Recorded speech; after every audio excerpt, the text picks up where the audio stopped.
Yep. Go. You're getting to be a professional at that little riff. I'm just gonna say it's a pretty hot little lick. I'm just gonna say, guys, Chris Pesek, Progression, man.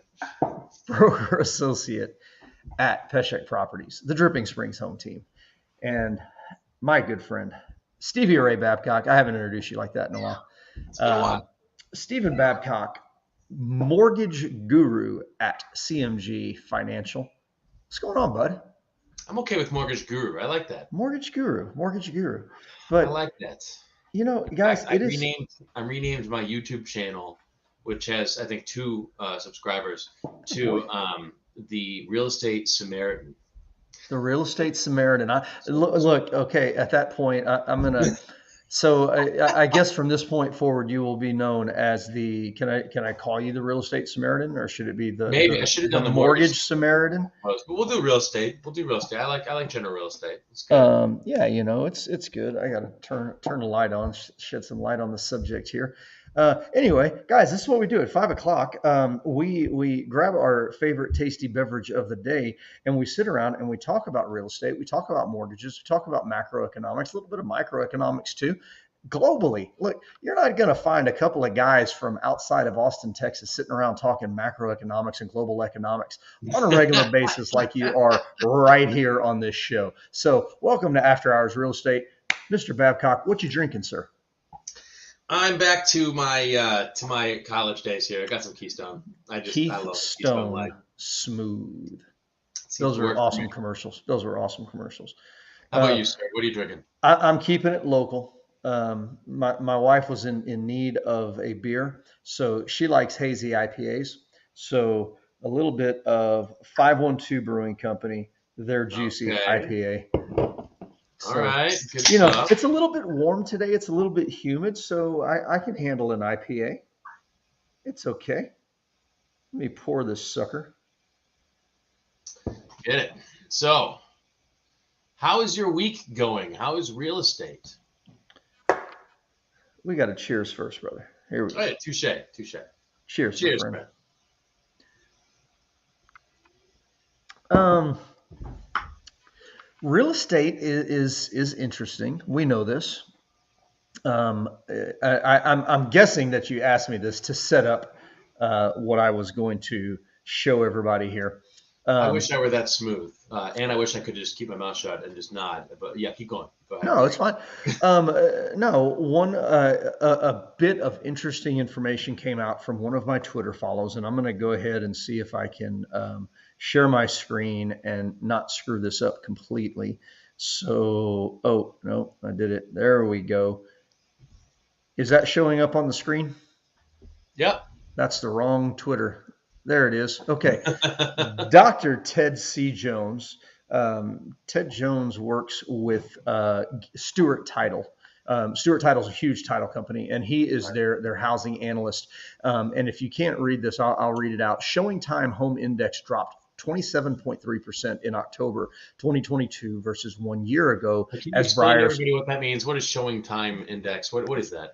So Showing Time is an app that realtors use, and so Showing Time isn't even like a tracked stat. This is a brand new. No, this is something that we've been using for about 2 years. And when I as a realtor go in and I want to set up a showing at somebody's home, the vast majority of showings now are set up through Showing Time. So Showing Time, I reach out to, I click, I select the time frame and the day that I want to do that showing. I hit request showing, and it goes to the the seller and the seller's agent, and they can approve the showing, decline the showing, suggest another time. But anyway, Showing Time is tracking that in their showing index, how many showings are actually occurring through Showing Time. Now, and from your professional opinion, how many realtors percentage-wise would you say are using this app? I'm sure this stat is out there, but I'm going to say it's probably north of 80% of agents, at least in places like Austin, because it comes free with our MLS subscription. Can you imagine coming up with an app and then getting 80% of everybody to start using it within 2 years? That's crazy. No, I can't. Now that you say that, that's pretty shocking. And you said it's included with MLS. I suppose that's the only way you could really ensure that everybody would see Yeah, it. make it valuable and put it out to Yeah. the largest monopolies is the way you do Yeah, that. is that something that's easy or hard to do to get in with the MLS? Do they have policies for or against that? I know that they've got policies, that regulate it, but look, at the end of the day, it's a corporation, and there's people that make money that are at the head of the Austin MLS, and I'm Just sure if wonder. you pad their pockets enough, they'll do anything. I just wonder. Keep going. I'm not saying anybody's name specifically, but yeah, I'm sure there are people that you could pay to get your app introduced.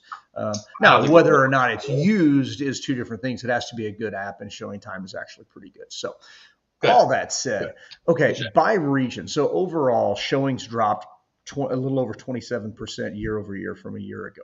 Okay, regionally, down 50% in the West, 23% in the Midwest, Northeast. Okay, you can see that. This is the one that shocked me. But I have noticed a huge drop in showings on my listings. Again, over the last 5 months, 6 months. Come on. Right now. Austin, one of the leaders in drops in showings, 55% down year over year from last year. That's a huge number. That's Yeah, huge. but I would assume it'd be higher than that. Well, if you look at it, because our closings are down, all of that stuff is down, but it's not anywhere close to 55%. Like, we're off maybe 20% year over year for closings.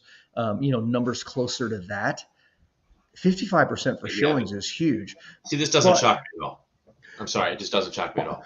Well, no, we went from having 100 offers on houses to two or three. and that's Uh, what I was going to say. So the biggest thing on this, and I'm going to get this off the screen so people can see our lovely faces. The biggest thing on that to me is they're down 55%. That goes back to what you and right I have now, been saying, we which need. is it's a great time to buy a house because you don't have the competition that you had last year. So when showings are down 55%, the available inventory is down around 18%, I think. So available inventory is off, but overall, you've got your pick of houses right now because people are not out shopping.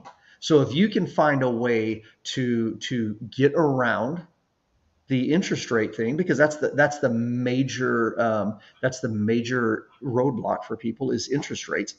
All you have to do is find a way to get around the interest rates, and you and I have been talking about that for the last 3 months in different ways and different scenarios. So again, even though to me that's a little bit of a shocking stat, I didn't think it'd be 55. I thought it would be 30, 35, something like that. Even to me, that's fairly shocking. It still just underlines the fact that you and I have been making for a long time now, which is if you want to buy a house, if you're tired of paying rent, go out and buy a damn house because it's worthwhile right now. It's worthwhile. Yeah, the sad part about all of this is that it's emotion driven, right? People It don't is. buy homes because it's a Tuesday, like, That's right. go buy a house today, right? You buy a home because you find out you're pregnant, or you're going to get married, or the kids are leaving for college, or it's a life event or an emotional thing. And when everyone's doing it, you feel like you need to as well. And when everyone's getting out of it, you feel like, oh gosh, I better do what the herd does. And Hmm. the reality is, that, when it comes to something that big of a purchase, it's not always the right thing to do to go with the herd. Here we are today talking about massive discounts and other lenders that have purchased these huge bulks of low interest rates, right? Hmm. So what were you just telling me the other day? What builder what was offering like a 4%, 4%, 4 point something, 4.99? I've seen 4.5, 4.75, and 4.99 in the Yeah, last I'm not probably offering three it to weeks. be full disclosure over here, and that Right. was a hearsay kind of thing. But the point of me saying that was not to give a rate, but was to explain that there are still great deals out there in terms of rates.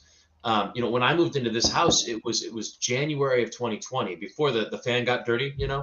And hello, I'm a mortgage lender. I'm going to get a good rate, right? Well, I got a 4% interest rate, and I had a great credit score too. So that was just where rates were. Give me a 5% today. That's not that much of a difference. especially when you tell me that there's no other buyers around, or at least if there are, it's not 10 to 20, and I don't have to go in 100,000 over. In fact, in a lot of cases now, I can get a deal or get the seller to contribute a lot of my closing costs. Man, all of a sudden, this is the greatest time to buy ever. Yeah, it is. And so I figured this thing out today. You good? So You feeling all right? take a look at this, and I'm going to start sharing this with buyers. Okay. So Steve, do you know what the average time to hold on to a property is? What's the average length of time somebody owns a house? Oh, I believe it's between 4 and 7 years. Yeah, it's kind of gone to about 7 is the number that most people use. But yes, between 4 and 7 is accurate. The age range plays a big part in that answer. So that's why you give a range instead of a Bingo. specific And number. look, Shelly knows. Shelly Yeah. knows. Okay, so I'm going to go back to my trusty handy dandy thing here. Let me make sure that I get the right one. Okay, check this out. Can you see this? I can't actually see it because my screen's so Oh, tiny. your but screen's small. it Okay, does look so like this is an interest rate offset calculator. So what the idea here is that what is the amount of money extra that the interest rate now is going to cost you versus say last year? Okay, and I'm not going to mess with the numbers very much, Yeah, but you're but also talking about 30 years. Or is that why you started this way? that's why I started this way. Oh, smart man. Okay, got it. So here you go. If you have a $425,000 purchase price, and I'm not going to change the numbers just because, and you're going to put 20% down. Okay. This is great. Yeah. You got a down payment of $85,000, loan amount of $340. You got a 30-year amortization, 30-year note, and your interest rate before all this shit happened was 4.25. Okay. That's what you thought you were going to get. Okay. Your monthly principal and interest is just under $1,700. Okay. Now, with a 6.25% interest rate, if that's what you were able to get in the current market, your new monthly principal and interest is about $2,100. So call it $400 difference ish. Okay. Now, that additional cost over 7 years, because that's the typical time frame that somebody owns a home, is $35,351. Additional cost of $421 a month. Okay, so here's my question. If you can save more than $35,000 off of the cost of your home, would that then tend to kind of balance out that additional interest rate?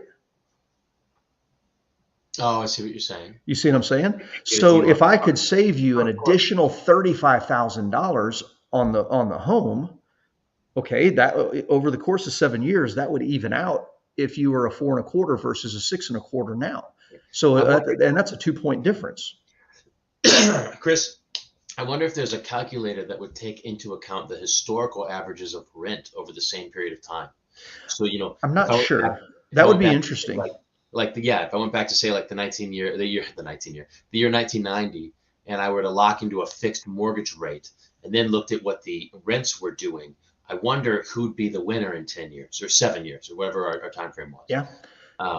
That's an interesting thought. Yeah, because you're talking about the extra interest, and that's the negative that most people will go to. And that's not. I'm not trying to pick on you. In fact, I think what you've identified is like what most people are thinking, right? Which is, man, I'm going to get hit with all that extra interest. I better rent. Yeah, but okay. So this then gets me so like riled up because there's certain protections in place for homeowners that landlords don't get that they pass on to you as the renter. And one of them is taxes. And so when values go way up or way down, cities notoriously will go up in value, but it's rare that they're like, oh yeah, we're having a big recession, so the values have come down now.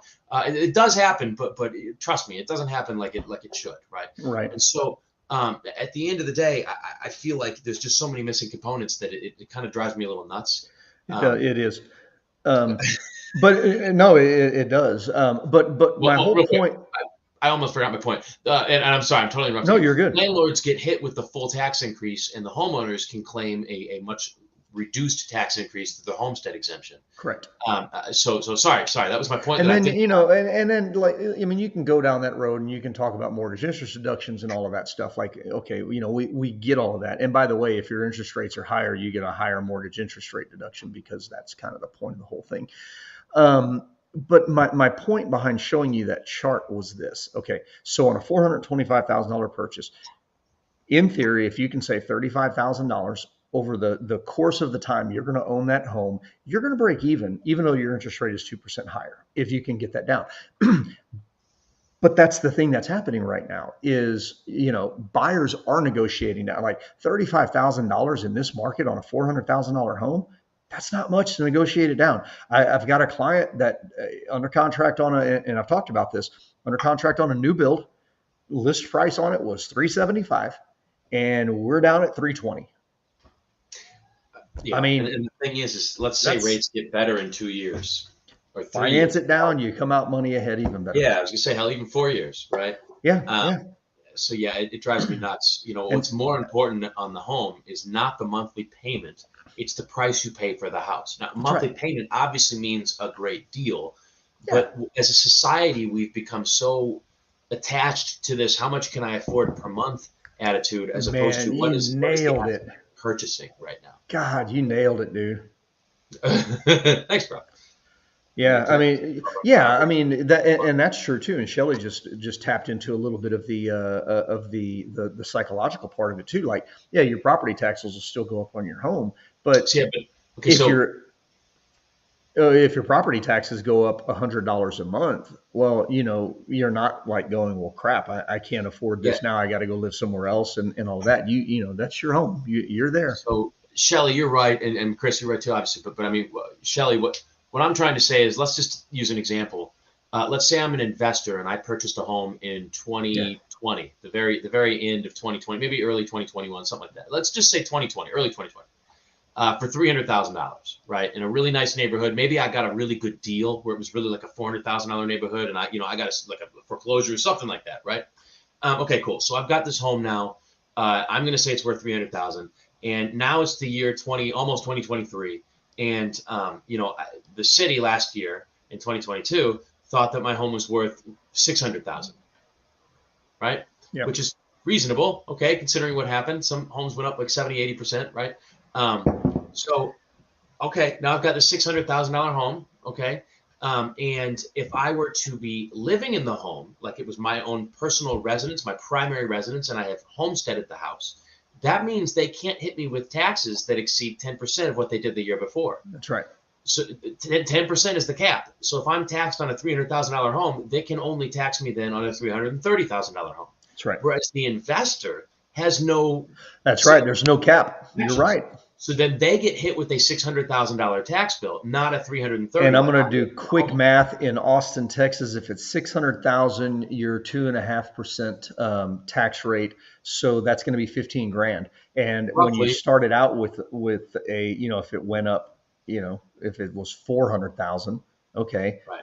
That's 10 grand. That's $5,000 a month. That guy, $5,000 a year that they've got to make up. My example was even more than that. But I mean, I had one client that called me that went from $13,000 to $27,000 a year in taxes because they forgot to file the homestead. So as an investor, how are you going to mitigate that? You are going to raise the rent. You're going to raise the rent. That's right. But now, it's been somewhat detrimental to some of these renters or these landlords, because on top of that, they then were unable to even collect rent from a lot of those people. That's right. So now they're going to get the federal government said you could not kick them out. Right. Which yeah. Anyways, a lot of economists were like, you're going to force them to sell, and it's going to flood the market. And most of these things are investors, and they're institutional investors. So what are you doing? And here we are with institutional investors just flooding the market, along with builders, and those two together are crashing it. It's really the builders, the institutional investors. But yeah. Details. No, but and that, I mean, that it again. I think I'm going to use this word correctly. It belies the point of it. The more that you can control. And right now, you can actually control things. Like, think about how out of control we were for the last 3 years as buyers and as buyers agents. And think about how much in control sellers were. like, hey guys, The look, dream. here's a property. I really haven't done anything to it in the last 5 years since I've owned it. It The still dream. has a 12 by 12 builder grade tile from 1998, but it's the only thing on the market right now. Give me your best You had shot. you had so many people saying this just feels like 2008. Yeah, that's You yeah. know. Um, anyways, yes, it was not a great time to buy last year. Just No, wasn't. but it was what people were. How did I see it written the other day? People were incentivized to drive the market through the roof because the government was giving away free money. That guy, when it all comes down to it, if you look at the last 3 years, this was government driven. Whether Well, they want a law of unintended consequences or not, like when you're given some, hey, here's money at 3% and inflation's so 4. be careful though. I mean, I know that we've established on this channel that the Fed and the government are basically the same thing, but they're not the But same they're thing. not. But they're not. But they're If not. at any moment Congress could literally dissolve them. The reason the Fed exists is because they were promulgated by Congress, who decided that we needed them. If we decided that we don't need them, they could go away. Now, I'm not saying that's going to happen. I do not see that coming. But just want to be clear on that. But Yeah. I agree with you. The narrative is not that. No, that is definitely it's. not the narrative. I don't I like to want get in to. trouble on this channel, so No, we're gonna be yeah, neutral, I think. yeah. Hey, I do want to touch on Shelley's comment here. They've got a gas station being built at the front of the neighborhood, Which and neighborhood is this now? I can't remember, Shelley. I'm so sorry. uh, I don't know if I should say where she lives. Oh It's in yeah, Dripping never mind. Springs. Don't It's in say it. Dripping Like Springs. first and Yeah. last name. It's in Dripping Springs. Great, wonderful. But Thank you. anyway, so here's a couple of interesting things, and this is kind of real estate historical data. Um, there are buffer zones, and you guys have a buffer zone. Obviously, the people in the front of the neighborhood that back straight up to 290, their values weren't great to begin with because they backed to 290. But at the same time, yeah, this is going to affect them a little bit. It's not going to affect anybody in the back of the neighborhood. It's actually going to peak prices just a little bit because now you don't have to drive 6 miles to go get gas anymore, or 2 miles, or whatever the heck it was. And like you were saying, Shelly, with your kiddo, you're going to be able to walk to the front of the neighborhood, grab a Coke, whatever. So it's not really going to hurt you. You know what, maybe you can get them to build Or cheese. whatever the gas station taco place is at Fina. Maybe Oh you no. can get that. No, absolutely. This is what you do not Like a understand food about cart. Dripping Yeah, it's very Springs. good. Very good. There are 3 gas station restaurants in Dripping Springs, Texas, that have some of the best food in this area. Absolutely amazing. Out Just of saying. all the things I wish my local neighborhood were famous for, it's not a gas station restaurant. Do you know what I mean? Could we at least separate the building by a foot? I get it. I get it. I Yeah, get yeah. it. But it's just one of those things. I don't know. I don't know. Stop being pissed. Night me didn't get the gas the night before. That's exactly right. Yeah, when you're on E and you're like, oh shit, okay, now I got to go get it. But here's the other thing, and like you can talk out of both sides of your mouth, because at this point moving forward, you can go to the county when you're protesting your taxes and you can say, look at this shit that they're building in the front of my neighborhood. My values have dropped because they put a gas station here in the front. Because I'm going to tell you this, the county tax assessor has zero idea that will actually bump values. You can tell them anything you want about that, and they're going to be, oh my God, they built a gas station in the front, and you can use that as an argument for lowering your taxes. Just don't be first. That's right. That's right. Just don't go first. We can get in. We can get into that down the road. But anyway, so yeah, gas stations not necessarily a bad thing. It's kind of like, I don't know. Look, progress follows rooftops. Whenever there's rooftops, you're going to have all the stuff coming in, and so that's not a bad thing, as long as they Um, don't bring in a Target or a Walmart or a Trader Joe's or any of that crap, because nobody wants that. so we had this giant movement positive for rates on Friday. Man, they were great headlines. Things are getting better. And it was right after these huge job numbers came out. And then, And then today we've had this huge crash. Headlines, but things are getting why? worse. I tell you, I literally follow all this stuff, so I make sure that I'm good to go on these shows that we do. And I swear to God, my report to you would be completely different based on the day. It just so Yeah. happens to do these on Monday, but on Mondays. I mean, man, it's been crazy. But Just what's interesting to crazy. me is, and you and I talked, and we had texted a little bit and shared some articles with the crazy job numbers that came out. There's a huge disconnect in job numbers at this point. Yeah. Is that the reason the market's reacting today? Yeah. Did the So yes, other on stuff Friday. change? Okay. So on Friday, um, we had these jobs numbers, and the market did not like the jobs numbers. Wait, where were these jobs numbers from? So the first jobs numbers that we talk about are from the establishment, which is government. The Okay, government. Yeah. but they're literally called establishment numbers, and just for anyone watching, right? I And thought that so was funny too. I had never heard that before. You yeah, I sent me thought it that was article. I'm really like, funny. But yeah, really? okay, fine. Which establishment? Okay, but yeah, okay, they came out. I think it was 267,000. The expected, I believe, was about 200,000. And that would have been on its face really great. Hey, we've got a Hmm. lot more jobs created. We were expecting 200,000. We blew past that. Wonderful. Well, for quite a few months now, and we started this on the show when it first happened. We talked about it, but for quite a few months now, the household jobs numbers. Okay, what the hell is the difference between the establishment numbers and the household numbers? Okay, well, the establishment is the government, and they look at a series of data sets to give them an answer. The household, Projections. correct. That well, and not projections, but what's actually come to pass, right? So they're looking at that, not future, but Oh, I thought it was kind of like analytics. I thought I didn't realize they were hard numbers. I thought they we're were literally talking about the month before. Yes, yeah. okay. And Okay. so they're trying to look at hard numbers. Some of it's guessed on, and then it gets adjusted down the road. But for the most part, no. It's what's happened, right? And then you've got your other side of this, which is the household survey. We literally, let's call you up and take. Did you get a new job? Did you lose your job? How many jobs are you working? They ask people questions direct, and these direct questions yielded a negative 196,000, I believe it was, jobs. 196,000 So jobs wait a minute. lost. That's a move of almost 500,000 jobs. Correct. It exceeds 400,000 jobs. Yeah. So it's, I mean, it's somewhere between four. Yeah. So I mean, it's an enormous discrepancy. We're talking, I mean, 500,000 jobs. Yeah, It's unreal. that's Um, significant, wouldn't you think? And yeah, but the problem with it isn't just that it happened. It's that it keeps happening over and Over over and and over over. and over and over again. And it's happened now for months, and it's getting worse and worse and worse. Where it was, a couple 100,000, and now it's I'm sorry. Before it was like maybe 10 or 20,000, 10,000. Yeah.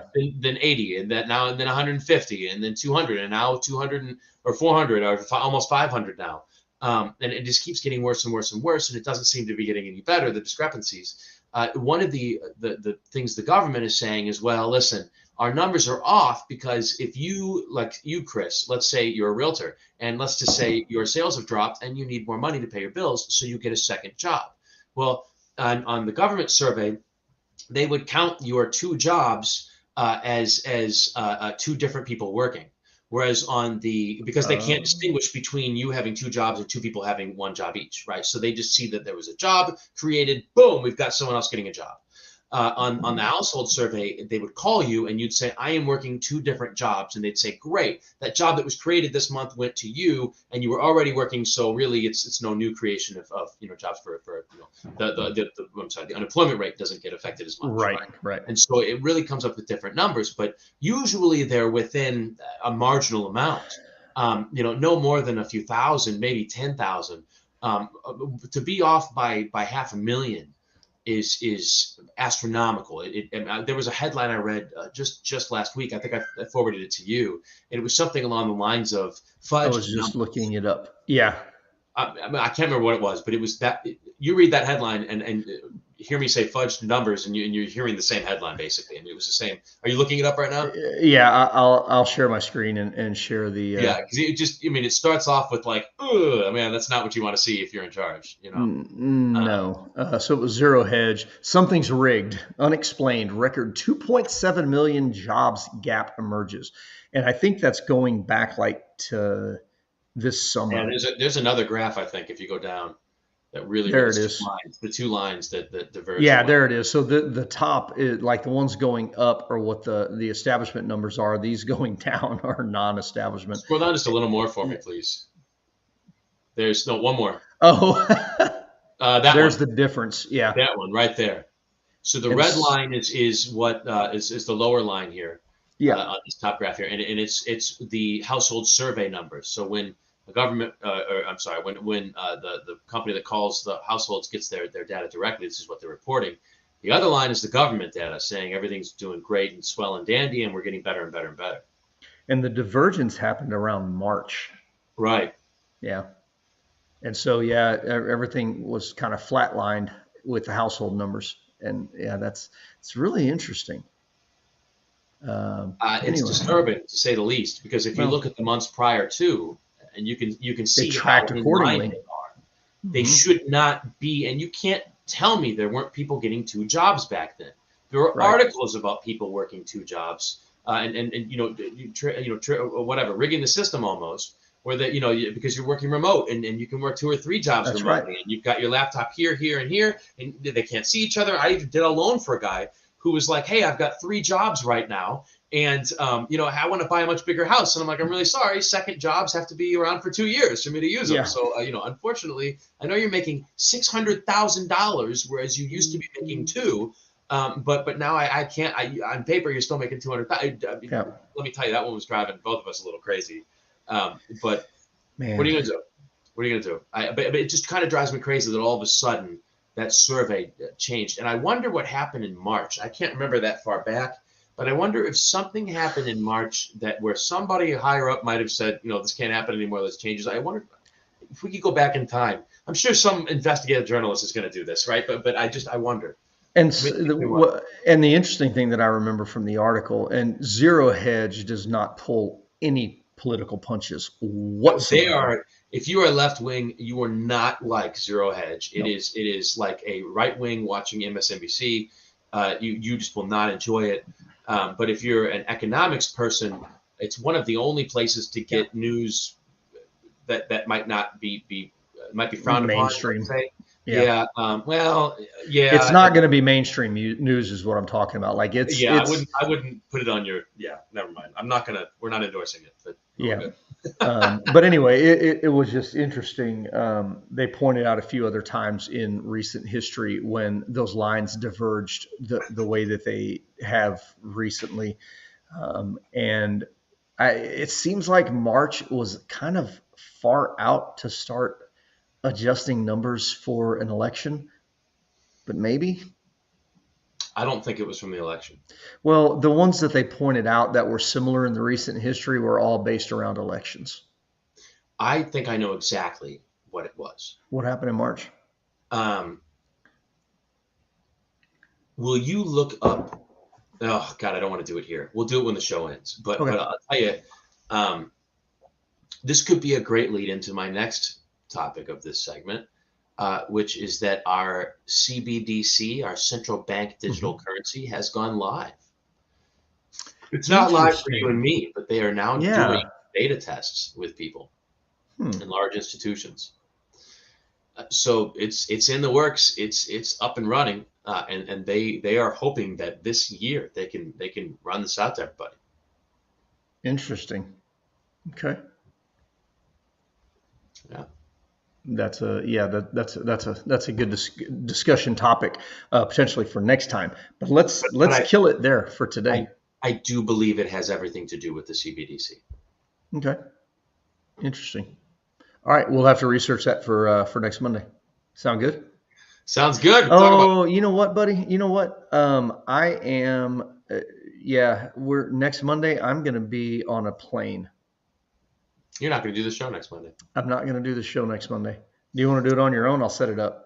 Yeah, it's all right. I'll do it the Okay. following week with you. We'll, That's fine. we'll get it the following weeks, guys. I'm sorry. I'm headed to a real estate conference, and my flight is going to be in midair during this show. But anyway, we will do research on that. We'll try to bring you what we can find out on it, because it's Monday, it's after hours, and do what we want to do because it's our show. How about that? Fine by me. Every Monday, we're doing what we want to do, guys. Again, Chris Pesek, broker associate, Dripping Springs Home Team, with my buddy Stephen Babcock. If you are looking to make some type of real estate move, Shelly's mad.